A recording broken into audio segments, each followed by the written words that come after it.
Billionaire catches homeless boy dancing with his paralyzed daughter. A barefoot, hungry boy slipped through the gates of a mansion and saw the billionaire's daughter sitting in silence, her face clouded with sadness. Then he did something no one expected. He began to dance, not for money, not for food, but simply to make her smile. What happened next would change all of their lives forever. Richard Lawson was one of the wealthiest men in the city. His empire spanned oil, real estate, and shipping, earning him the nickname, the Golden Touch, because everything he invested in turned to success. Yet behind the high walls of his Banana Island mansion, his greatest struggle was not business. It was the silence of a daughter whose laughter he longed to hear again. His only daughter, Amanda, once a bright, lively 8-year-old, had been left paralyzed after the tragic car accident that also claimed the life of his beloved wife, Elizabeth. Once, her laughter rang through the house like music. Once, she ran through the gardens chasing butterflies. But now, she sat quietly in her wheelchair, staring out the window. Her spirit dimmed. At first, Richard tried to fight it with his wealth. He flew her to India for surgery, to Germany for therapy, to the US for advanced treatment. Every attempt ended in the same crushing disappointment. Amanda's smile faded. Her laughter disappeared. She rarely left her room except when her nanny rolled her into the garden. Richard, though proud and cold before the world, felt his heart breaking each day. He saw her staring blankly into the distance. But one hot afternoon, something unexpected happened. Amanda sat quietly in the garden, her eyes fixed on the gate beyond, lost in thought. She noticed movement in the corner of her eye. A boy, barefoot and ragged, slipped quietly through a small space by the hedge. His shirt was torn, his shorts too big for his thin frame. His hair was messy, his knees bruised from life on the streets. But when he looked at Amanda, his eyes sparkled with mischief. Then, without a word, he began to dance. Not a professional dance, not the kind you saw in videos or on TV. His steps were exaggerated and funny. His arms swung like a clown's, his body twisting and spinning in ways that made him look ridiculous. At first, Amanda just blinked. Then a small giggle escaped her lips. The boy made his eyes wide and pretended to slip, catching himself dramatically. Amanda clapped her hands, and then, like a miracle, she laughed. It wasn't a polite laugh or a forced giggle. It was pure, unrestrained laughter that echoed across the compound.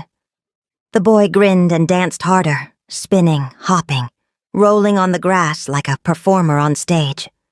Amanda's laughter grew louder. His name was Cola. At least, that's the name he gave when people asked. Nobody knew his full story because he rarely spoke about it. What people in the neighborhood did know was that Cola had no home. Some nights he slept under the bridge near the bus park. Other nights he found corners of unfinished buildings where he could hide. He had no parents anyone had seen, no siblings, and no bed except the hard concrete floor. Cola had one thing that kept him alive, his joy. When hunger was strong and sleep would not come, he danced. When drivers shouted at him for begging at the traffic lights, he danced. He danced for strangers on the street, and sometimes they gave him a few coins. Dancing made him feel alive. It gave him joy, even in his suffering. His movements were his voice, his shield, his way of escaping the pain of being unwanted. That afternoon, Cola was wandering past the millionaire's mansion. He peered through a small hole in the gate and saw Amanda sitting quietly nearby. Her small face rested on the arm of her wheelchair, her eyes fixed sadly on the ground. Something moved inside Cola. He thought, I know what sadness feels like. But if I dance for her, maybe I can make her smile. Maybe, just maybe, I can chase her sadness away. So Cola slipped quietly through the hedge and stepped into the garden. He began to dance, pulling silly faces and twisting his body in ridiculous, exaggerated moves.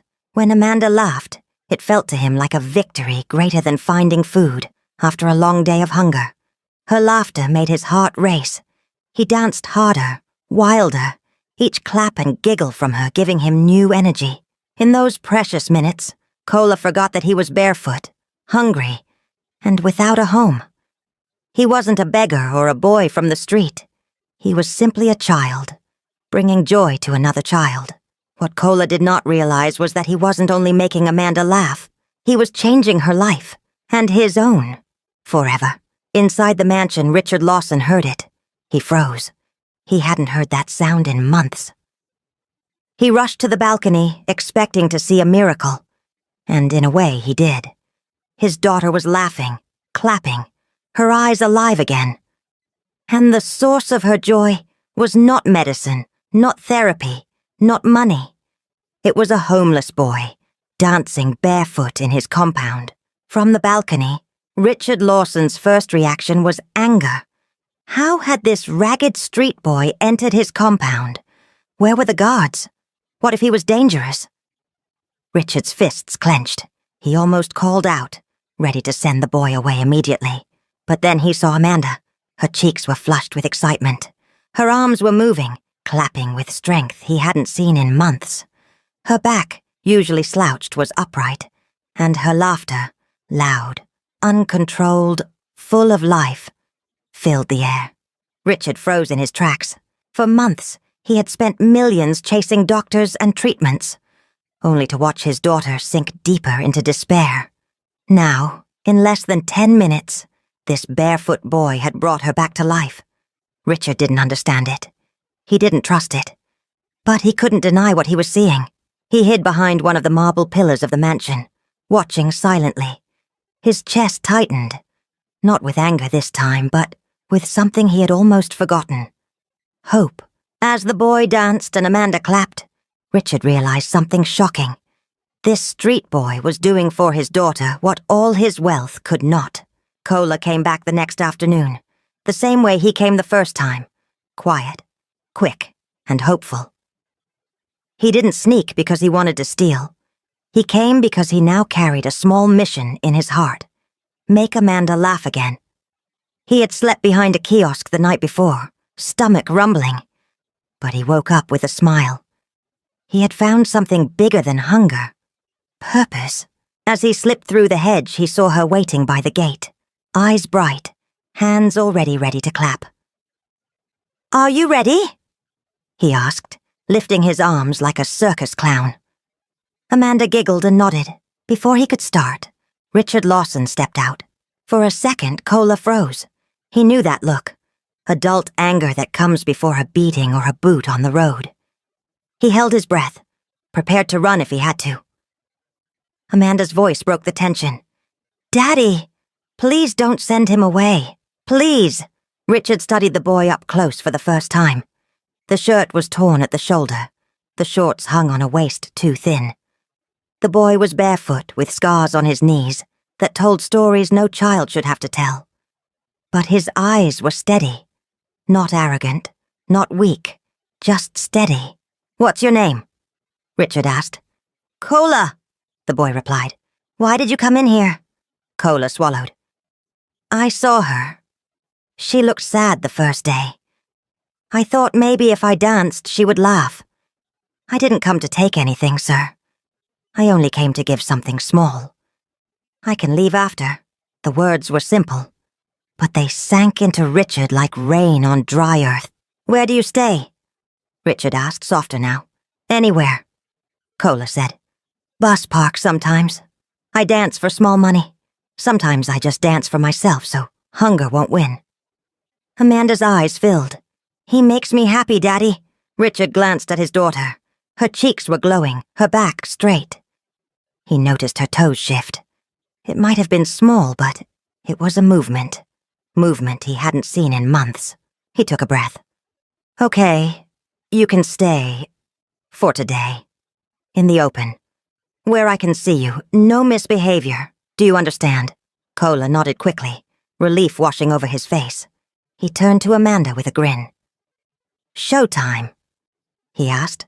She clapped, and just like that the garden became a stage again. One day turned into 3. 3 turned into a week. The guards were told not to stop the boy anymore. Let him in at 4 o'clock, Richard instructed. He leaves at 6. He eats before he goes. Cola arrived each day with new ideas. He danced like a spinning top. He told funny stories from the bus park. He acted out quarrels between Danfo drivers and their conductors. He made sound effects, fell dramatically, stood up grandly, bowed like a king, then crossed his eyes until Amanda's laughter shook her shoulders. But it wasn't just laughter. Something else was happening. Amanda's hands grew stronger from clapping. She started lifting her arms to copy Cola's moves. Her voice grew more confident. She told him, "Again! And no, do it like yesterday." She even tried to spin her wheelchair in small circles when he spun on the grass, and every small turn felt like victory. Richard watched all of this quietly. He noticed the little things. How Cola never asked for anything before performing. How he always checked Amanda's face before trying a joke. How he expected nothing but claps.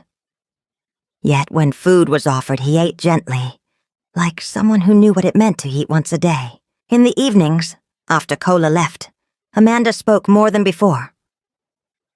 "Daddy, did you see the one where he pretended to be a police siren? Daddy, today I felt something in my toes. Daddy, can he come tomorrow?" The doctor examined her during a routine hospital visit and was surprised. "Her engagement is back," he said, looking at her closely. "This kind of motivation can spark recovery pathways we can't always explain. Whatever you're doing, keep it going. Keep it." That night, Richard stood alone in the garden, looking at the space where Cola danced. He felt something he hadn't felt in a long time. Gratitude that didn't come from a bank transfer. He whispered into the warm air, "Thank you, boy."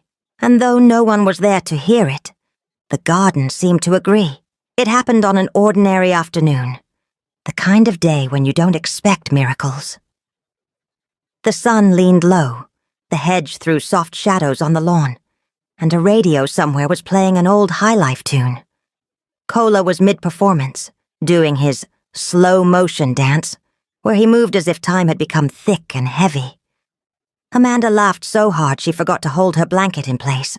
"Wait," she said, catching her breath. "Let me try something." She placed both hands on the armrests of her wheelchair.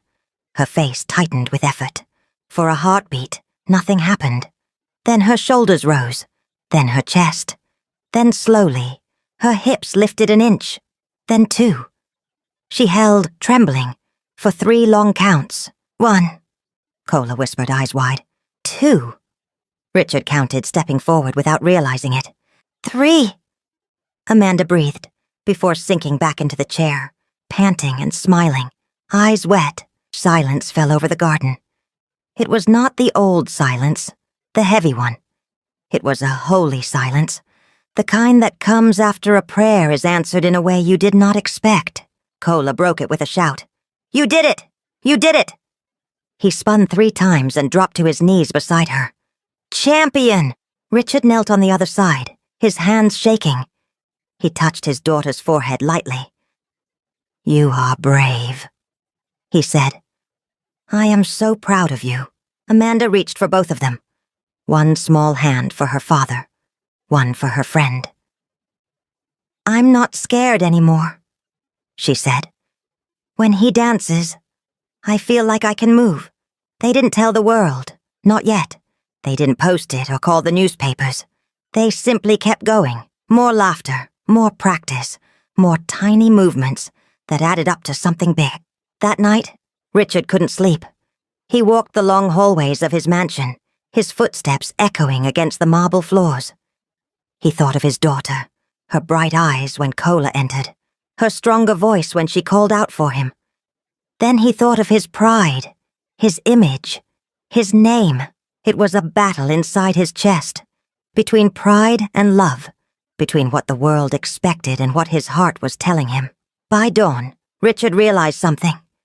Reputation couldn't heal his daughter. Money hadn't saved her laughter. But Cola, a boy with nothing, had given Amanda hope. For the first time, Richard admitted to himself, maybe wealth isn't the highest power. Maybe kindness is. One Saturday afternoon, Richard called Cola to sit with him in the garden. For the first time, the boy wasn't asked to dance. He was asked to talk. "Tell me about yourself," Richard said. Cola hesitated. Nobody ever asked about him. People only saw his dirty clothes and waved him off. But Richard's eyes were serious, almost gentle. "I don't know where I was born," Cola began softly. "My mother died when I was little. My father left. Some women at the market gave me food sometimes, but when I got older they stopped. So I stayed with other boys at the bus station. We sleep under the bridge or in shops if they're empty." Richard listened, his chest tightening. "Why do you dance?" he asked. Cola smiled faintly. "When you're hungry, your body feels heavy. If you just sit, the hunger wins. But if you move, if you dance, it feels lighter. People laugh. Sometimes they give me coins, sometimes they don't. But at least I don't feel invisible." Richard nodded slowly. He had attended the best schools, eaten the finest meals, and traveled the world. Yet sitting in front of him was a boy who had learned life's deepest truth without any teacher. Joy is strength. "From today," Richard said firmly, "you are not invisible anymore. You are part of this house." Cola blinked, unsure if he had heard correctly. But when Amanda wheeled herself closer and grabbed his hand, smiling wide, he realized he was no longer just a boy of the streets. He was becoming family. The true turning point came one afternoon that began like any other. The sun was warm, the flowers in the garden swayed gently, and Cola was doing his playful, robot dance, while Amanda clapped. "I want to try standing!" she shouted suddenly, surprising even herself. Cola stopped mid-move. "What?" "I mean it," she insisted, her voice strong. Richard, sitting nearby, tensed. He didn't want her to strain, but he also knew he couldn't hold her back. Amanda placed her hands on her wheelchair handles. Her arms shook, but she didn't stop. She pushed hard, her face scrunching in effort. Slowly, painfully, she rose. One knee trembled, then the other straightened slightly. She wasn't standing tall, but she was up, her feet pressing against the ground, her body upright for the first time since the accident. Richard's heart slammed in his chest. The guards at the gate froze. Even the housemaids gasped from a distance. Cola shouted with joy, spinning in circles before dropping to his knees. "You did it! You're standing, Amanda! You're standing!" Amanda held herself there for 3 seconds, her little body trembling like a leaf in the wind. Then she fell back gently into the chair. Instead of crying, she laughed. "I stood. Did you see me? Daddy, I stood." Richard knelt beside her, tears blurring his vision. He touched her trembling hands. "I saw, sweetheart, and I have never been prouder." That day the mansion was no longer silent. It roared with laughter, claps, and cheers. The turning point had come. And Richard knew it. His daughter's healing had begun. And it all started with a boy who once had nothing but a dance. That night, long after Amanda had fallen asleep, Richard sat in the quiet of his study. The papers on his desk were untouched. His phone buzzed with messages, but he ignored them. His mind was on one thing: Cola. For weeks the boy had brought life back to his daughter. She laughed again. She moved again. She lived again. And tonight, she had stood. Even if only for a few seconds, it was a miracle. Richard knew it was not luck. It was Cola. That night, Richard found Cola sitting quietly on the back steps, his arms wrapped around his knees, staring into the darkness as though unsure if he truly belonged there. Richard lowered himself beside him. "You shouldn't be out here alone," Richard said gently. Cola gave a small shrug. "I'm used to it, sir. Not anymore," Richard replied, his voice steady, carrying the weight of a promise. "This is your home now. You're part of this family. You'll eat 3 meals a day. You'll go to school. And you'll never again have to wonder where to lay your head." Cola's eyes widened, his voice trembling as he whispered, "Thank you, sir."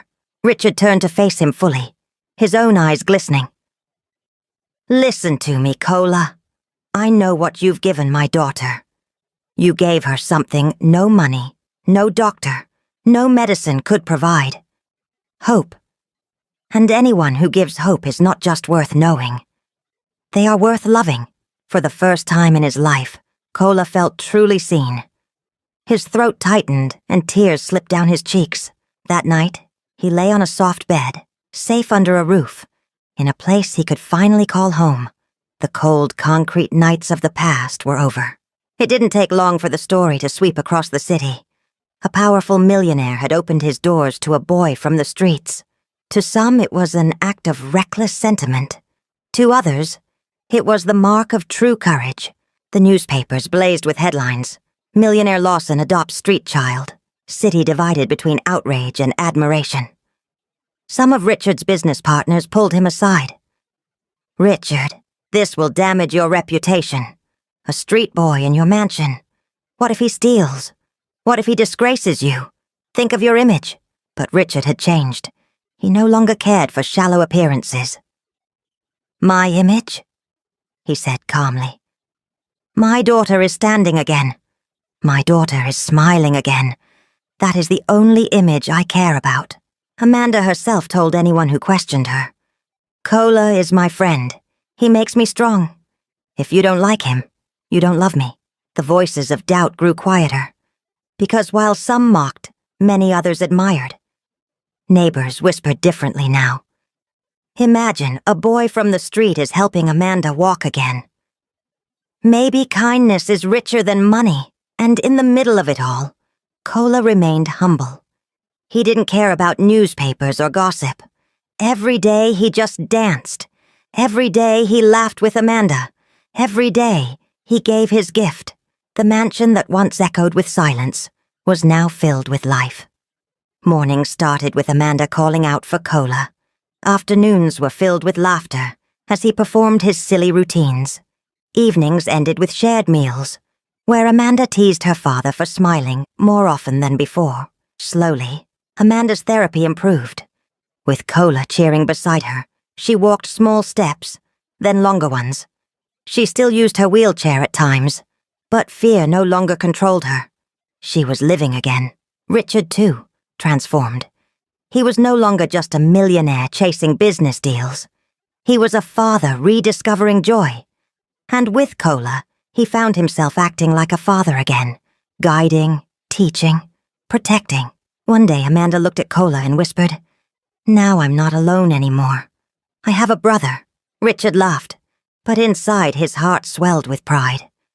For the first time in years, his house was no longer just a mansion. It was a home. One evening, as the sun painted the city sky in gold and crimson, Richard stood in the garden watching Amanda take careful steps, with Cola holding her hand. The sound of her laughter, mixed with Cola's playful shouts, filled the air. In that moment, Richard understood something he had never truly known. Money was useful, yes, but true wealth was not in bank accounts or business deals. True wealth was in the laughter of his daughter, in the courage of a boy who refused to be broken by the streets, in the love that bound them all together. He whispered to himself, "I thought I had everything, but I had nothing until I met this boy." From that day, Richard Lawson became known not just as a wealthy man, but as a man of heart. Cola was no longer the homeless boy. He was part of the Lawson family. And Amanda's story became a beacon of hope for families everywhere. That sometimes, the cure we need does not come from medicine or money, but from love, kindness, and unexpected friendship. If this story touched you, let us know in the comments, and tell us where in the world you're watching from. Don't forget to subscribe to Folk Tales by Olivia for more emotional, dramatic, and unforgettable stories. Until next time, stay kind, stay strong, and keep watching.